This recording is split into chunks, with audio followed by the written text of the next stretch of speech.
എന്നുള്ളത് വാസ്തവമാണ്. പറയണ മുഴുക്ക തള്ളി മറിയലാണ്, ഒന്നൊന്നര തള്ളലാണ്.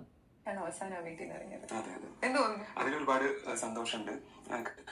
അത് ആ ഒരു ഫ്ലോയില് വന്നു പോയതാണ്. വീട് കണ്ടപ്പോ ഓ, അതൊരു മാജിക്കൽ ഹൗസ് ആണ് തീർച്ചയായിട്ടും. അത്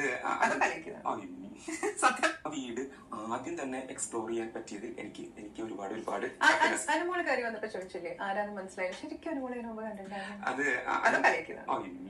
സത്യം പറ. ആക്ച്വലി അനുമോള് കുറച്ചും കൂടെ ഇപ്പം ഒരു എന്താ പറയാ മേക്കപ്പ് ലുക്കിലായിരുന്നു. അപ്പൊ നമുക്ക് പെട്ടെന്ന് എനിക്കിങ്ങനെ ഞാൻ ഒരുപാട് ഇങ്ങനെ വാക്ക് ഉപയോഗിക്കുകയാണ് സെലിബ്രിറ്റി എന്ന് പറയുന്നത്. ആ ഒരു ഫെയിമില് തിളങ്ങി നിൽക്കുന്ന ആളുകളെയൊക്കെ നമ്മൾ നേരിട്ട് കാണുമ്പോൾ ചിലപ്പോൾ കുറച്ച് വ്യത്യസ്തരാണ്. സ്ക്രീൻ പ്രസൻസ് വേറെ, അല്ലെങ്കിൽ നേരിട്ട് കാണുമ്പോൾ ഒരു ഡിഫറെന്റ് ആയിട്ട് നമുക്ക് ഫീൽ ചെയ്യും. അപ്പൊ എനിക്ക് ആക്ച്വലി കുറച്ച് വ്യത്യാസമായിട്ട് ഫീൽ ചെയ്യും. ഞാൻ അനുമോള് എന്തൊരു നോണയനാണെന്ന് തോന്നുന്നത്. ചെയ്ത തെറ്റങ്ങ് അഡ്മിറ്റ് ചെയ്താ പോരെ. അയാള് സത്യത്തിൽ ആദ്യം മുതൽ വെരി ബിഗിനിങ് തൊട്ട് കളിക്കുകയായിരുന്നു എന്നുള്ളത് ആ പെണ്ണ് കയ്യോടെ പൊക്കിയിട്ടുണ്ട്.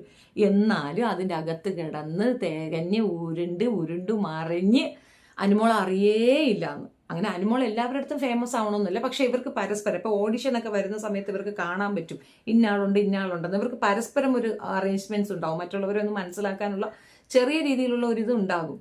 എങ്ങനെയായാലും ഒരു അന്വേഷിച്ച് അറിയുകയും ചെയ്യും. അനുമോളെ അവന് നന്നായിട്ട് അറിയാം. മേക്കപ്പ് ഇട്ടുകൊണ്ട് അറിഞ്ഞില്ലെന്ന്. അപ്പോൾ മേക്കപ്പ് ഇല്ലാതെയാണ് അവളെ കണ്ടത്. എന്തൊക്കെയാണ് ഈ പറയുന്നത്? നോണ മൊത്തം നോണയാ. നാലാമത്തെ ആള് ചെയ്തപ്പോ ഓക്കെ അല്ലാണ്ടായി. അഞ്ചാമത്തെ ആള് വന്നപ്പോ കുറച്ചൊരു എന്താ ഇങ്ങനെ എന്ന് തോന്നി. പിന്നെ കണ്ടിന്യൂസ് ആയിട്ട് വന്നപ്പോ നമ്മളത് ആക്സെപ്റ്റ് ചെയ്തു. പക്ഷെ ബിഗ് ബോസ് ഒരു ട്വിസ്റ്റ് തന്നു, എന്നെ ക്യാപ്റ്റൻ ആക്കി. അപ്പൊ ഒരുപാട് സന്തോഷം.